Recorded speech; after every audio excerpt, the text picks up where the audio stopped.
Hey everyone, Rayo here, and welcome back to Reckless Ranger. If you're new to this series, Reckless Ranger is focused on getting best in slot range gear, becoming as best as we possibly can with the range combat style, and breaking new PRs on every single boss that we possibly can.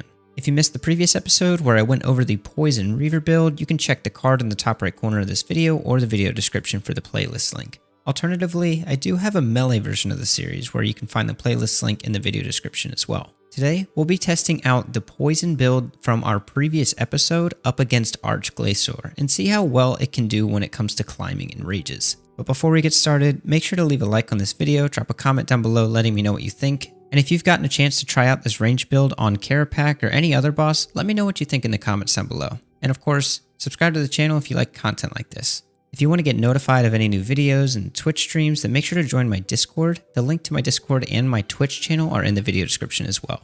But without further ado, let's get into the video.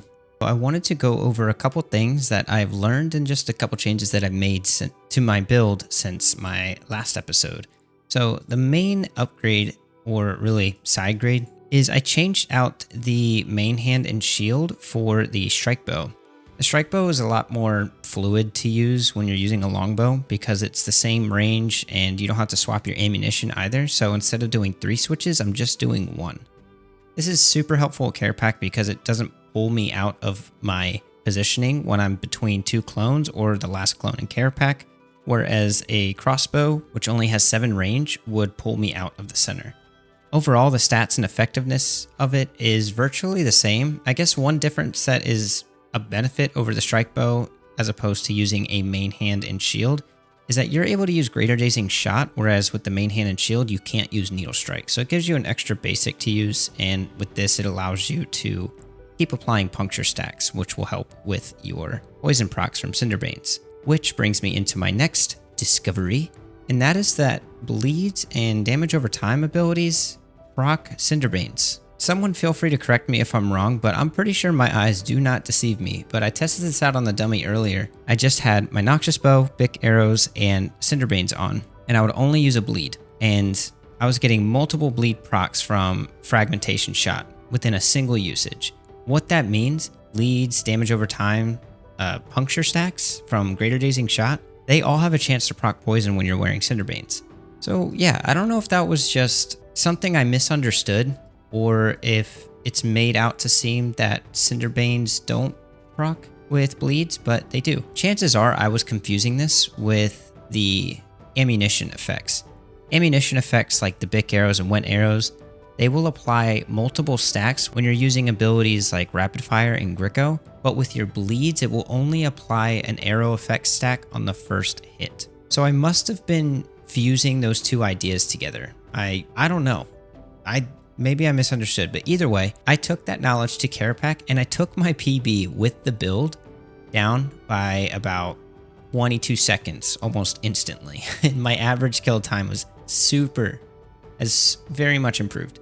My new PB with this range poison build is a 451 with the same exact setup, despite the strike bow, as I had in the previous episode.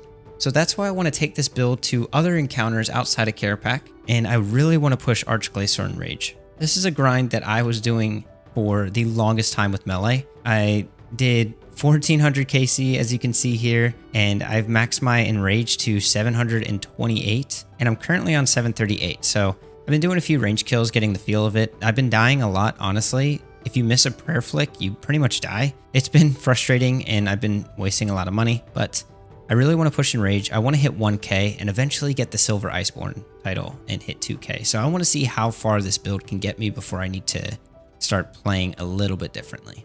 First kill, 412. That's kind of been my average time so far. I don't think they're the fastest kill times, but I mean, there's not really much I can expect using this build. For the most part though, if I just kind of cool it and don't focus on just like hard head DPS all the way through, I think you kind of have to be a little bit more patient when you're fighting Arch-Glacor and higher Enrages because things can kill you pretty easily. So it's just a matter of taking your time and just dishing out consistent damage, which is why I think this build kind of shines, because it gives you a lot of time to stack up those poison stacks. And the damage is just consistent. Like every single phase, even if you can't Death Swiftness, your multiple hits will proc multiple bits of poison, and you'll just consistently get around the same time, regardless of the order of mechanics.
Wow.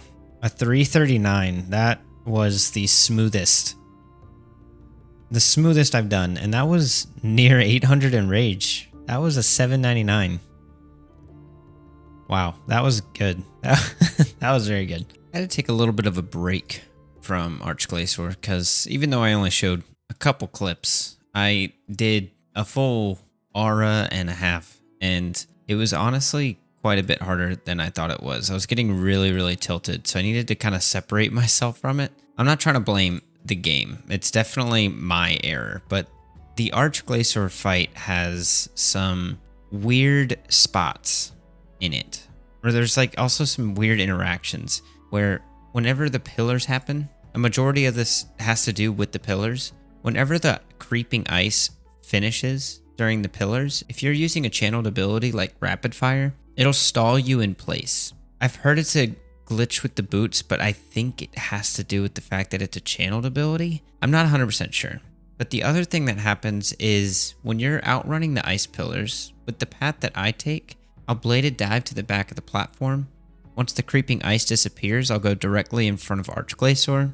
I'll use an ability so I face the Arch-Glacor, and then I'll surge. This isn't a bad thing in its own right. What happens when you surge and use an ability afterwards is bad. It completely stops your character. For whatever reason, your character just will stall and face the Arch-Glacor, and if the pillar hits you, it's pretty much done. There's one other interaction here, and this is something that's kind of just an interaction in general. It's not specific to Arch-Glacor. It just feels really bad at Arch-Glacor. When you're doing pillars, again, if you surge past the pillars and you are spam clicking back to the center of the platform, what'll happen is your input to move to the center of the platform will overtake your surge. So when you surge, your character will instantly start running back to where you surged from, right back into an ice pillar. So there's just a bunch of these interactions that are honestly just annoying to deal with, and I'm aware of all of them. It's just when I forget or I'm in the middle of the ice pillars and it's not the easiest rotation, I guess, or I've used my abilities in the wrong order. It's a frustrating experience to die, especially when you're within the last 100,000 HP of the kill. It's the worst feeling to die after that. We're going to go ahead and give this another shot, and I want to do a little something different. So I want to do a talk over with one of my kill clips so I can kind of explain what I'm doing with the build in an actual encounter. I'm going to start off with Death Swiftness, A-Pot, Target Cycle, and Bone Bomb. It looks like he's going to be doing, Core. So I'm going to Target Cycle, Vuln Bomb, Dark Bow. I want to get these arms down as quick as possible. I really don't want to give him a chance to ramp up the damage. The goal of this kill is essentially just to play a little bit on the safer side and not like the super heavy DPS side. So I'm pretty much going to be prioritizing handling the mechanics, essentially. So here I am going to Soul Split Flick because the healing from chins on all these minions is pretty nice.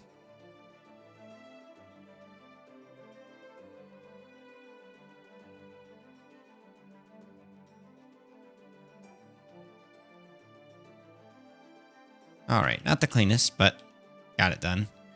So it looks like this is either going to be pillars or, pillar. Okay.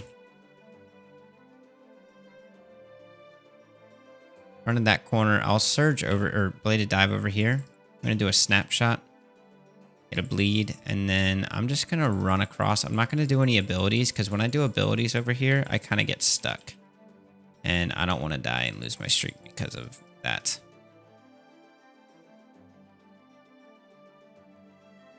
I need to be saving up for Death Swiftness. That would be the best thing to do here.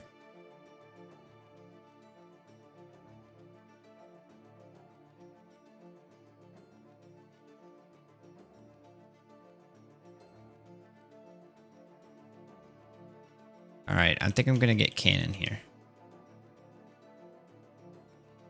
Yep. So this is where I'm going to swap to the shield bow. I'm going to anticipate and reflect. I'm going to take 2 hits, 1, 2, and then res the last for a full heal. And you can see I got 10,000 reflection damage right there as well. So reflect is really good to use on the cannon for some extra DPS. Also need to repot. I don't know how long I haven't been overloaded, but make sure you use your overloads. All right, looks like pillars, yeah. Okay. Bladed dive. Basically do this the same way every single time if I can. Kind of have to look at where the third pillar spawns. Right there, which is nice.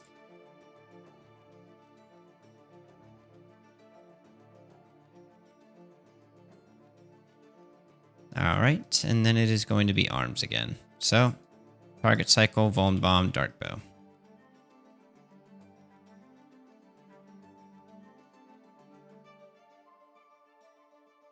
Now, I'm getting these arms down pretty quick, but if you're struggling, then you'll want to Devo, and then you want to make sure that you tag Arch-Glacor so you can upkeep the Bik stacks. Alright, so we're going to save up for Death Swiftness. I should have just done Death Swiftness right there. But, alas, I did not.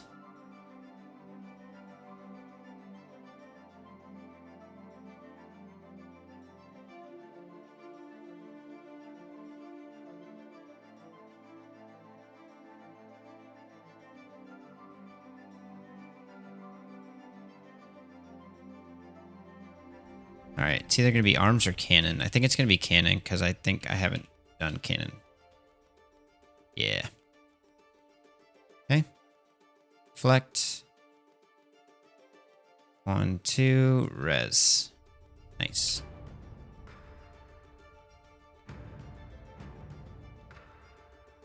I shouldn't have dartbowed there, but fortunately I had a relentless proc. So it worked out. Alright, I'm not going to be fancy here with the lures. I'm just going to get this done. Alright, I put a dead shot on there, and so I'm going to soul split and then focus on the bolstered because the dead shot chin is going to kill all the other minions.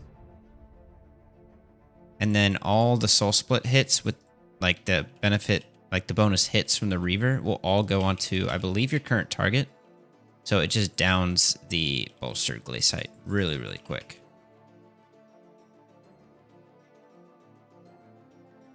Oh, nice. A 443. Wow. At 857. That is major. That was much better than my previous kill time. That was a good note, and I really don't want to mess up my streak. So let's see what we get. We get 772k. You know, I'm going to just claim it because I've lost so much money tonight. I need a little bit of recoup. And that's all I have for you today, guys. I really hope that you enjoyed this episode of Reckless Ranger and seeing how this Poison Reaver build fared against building Enrage against Arch-Glacor. In my personal experience doing this episode, I'm going to be using this to climb as high as I can because the build feels pretty laid back. There's a lot of sustain through Soul Split and your Vamp Aura, and if you play towards the mechanics, then you should be pretty safe in your kills. But what do you guys think about this build? Do you think it's good for Arch-Glacor, or have you tried it anywhere else? Definitely let me know in the comments down below. If you enjoyed this video, make sure to leave it a like and subscribe to this channel for more content. I also stream a lot of my progress over on Twitch, so make sure to check out my Twitch channel in the video description. And while you're there, join my Discord, because my Discord will have links to all my Twitch streams as well as all my new video releases. Lastly, if you want to see this playlist or the Maxing Melee playlist, the playlist links are in the video description as well. But I am babbling on as usual. Thank you guys so much for watching. I'm Rayo, and I'll see you next time. Take care.